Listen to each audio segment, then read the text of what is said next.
The year is 1789. France's economy is doing extremely poorly. The recent harvests weren't great due to bad weather. There were also many beggars and peasants who made up most of the population. These people had to pay all of the taxes. The economy was so bad, in fact, that the average peasant couldn't even afford real bread and would have to buy cheap bread made up with up to 50% of its flour replaced with sawdust. Now, France had just helped America gain its independence from Great Britain. This American Revolution stood for the rule of the people and the overthrowing of a monarchy. But after all of this, French rulers just seemed to go back to their monarchy and keep taxing the peasants of the country.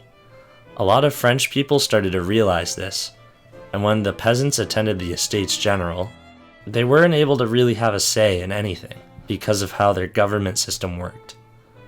It was a very simple system. You basically had three parties. The nobility, this was basically the king, queen, and the rest of the nobles. Then there was the clergy, or the church. And finally, there were the commoners. Each of these parties had one vote. The problem with this system was, commoners made up the overwhelming majority of the population at the time, and their one vote would always be beaten by the two votes of the clergy and the nobility. This led to the forming of the Tennis Court Oath, named that because it was made in a tennis court. This oath stated that the peasants would not disband until they had established a nation made of individual citizens.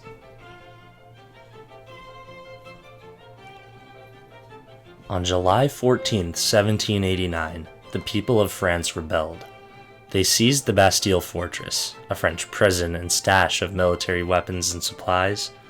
They also later passed a document called the Rights of Man, which declared that all humans have equal rights. Over the next few years, there was a struggle for power and the unsuccessful fleeing of the king and queen.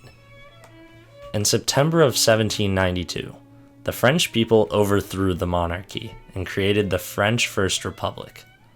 When political power was given to a committee of public safety, they killed over 16,000 people in a reign of terror that lasted almost a year until July of 1794.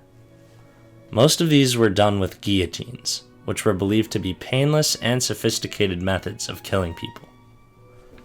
Because of how the French people despised the current monarchy, many of the officers in their army were commoners. One of these was the little man we know today as Napoleon Bonaparte. After a coup, or overthrowing of the government, that allowed the consulate to seize power, it marked the end of the revolutionary period in France. The French Revolution holds a lot of legacy in the world today. Most recent revolutions are a chain. One is inspired by another. In this case, it was inspired by the American Revolution, and it goes on to inspire many more.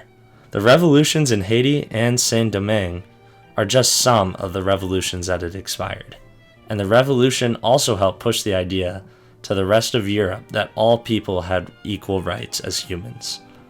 Some small things also came out of it, like the creation of the metric system, a vastly superior system to the older imperial measuring system. Overall, the French Revolution was a protest for the civil rights of people inspired by the American Revolution, and has had a great impact on the country of France today, as well as other countries by inspiring their revolutions. Some important documents in the French Revolution are the writings of Mary Wollstonecraft, the Declaration of Rights of Man and Citizen, and the decrees of the 4th of August, 1789. Some notable people in the French Revolution were the King and Queen, as well as Maximilian. He played a critical role in the execution of the King and Queen. Also, Marquis de Lafayette.